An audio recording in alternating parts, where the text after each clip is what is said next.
They say that the meek inherit the earth, which is a good thing, because then I don't have to talk to anybody.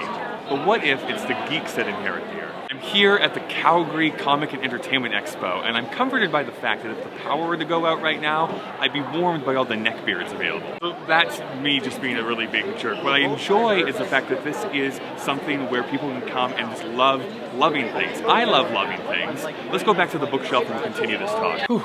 Yeah, that's a lot better. Sigourney Weaver, by the way, magical. Did you get to hear Sigourney Weaver talk to you in person this weekend? No? Just me and 1,000 other people? It must suck so much to be so normal. I've now sufficiently alienated the entire audience. Get it? Alien? Because she was in that movie? Gorillas in the Mist?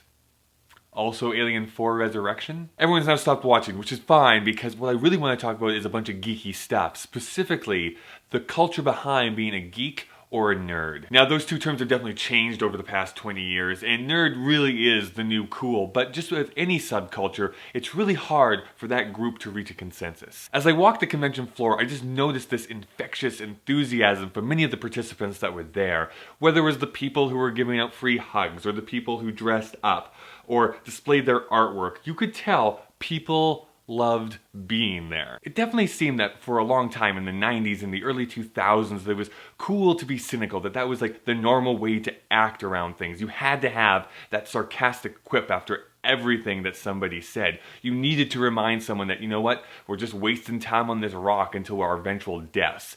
And never for a minute did anyone think that maybe the alternative was better. And the alternative does not mean the exact opposite. I would just be someone wearing rose-colored glasses and believing that everything is awesome, everything is cool when you're part of a team. And by team, I mean by yourself in a Spider-Man onesie watching sci-fi films.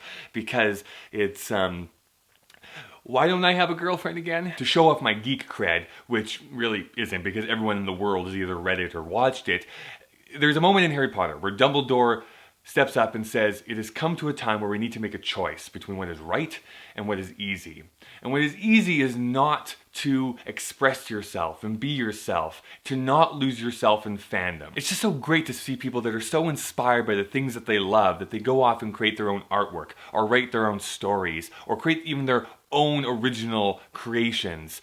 It pushes everybody forward. There are definitely the dark and evil sides of fandom. YouTube encountered this earlier in the year. And there's always going to be those eternal debates, I think, about whether or not girls can create anything good, what a true gamer is, what the evils of fangirls and fanboys are. And really, at the end of the day, it's all a bunch of bullshit, which I don't really want to delve into in this video, but let's do this. Let's put that into our bag of holding, and we'll circle back and talk about that at a later point. Something that Jeff Kanata, this podcaster and personality that I'm kind of in love with, said recently, it really appears that those people have this unbridled love and joy, and just this idea of being a good person. Those are the people that are the punk rockers of today.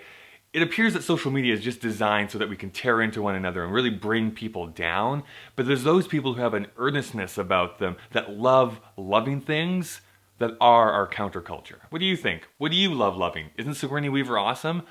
Let me know down in the comments below. In the description, you're going to see some links to some of the people I talked about, as well as a link to the artwork that you saw in this video. My name is Kyle. I will see you all again next Thursday. Well, there's a little hand motion.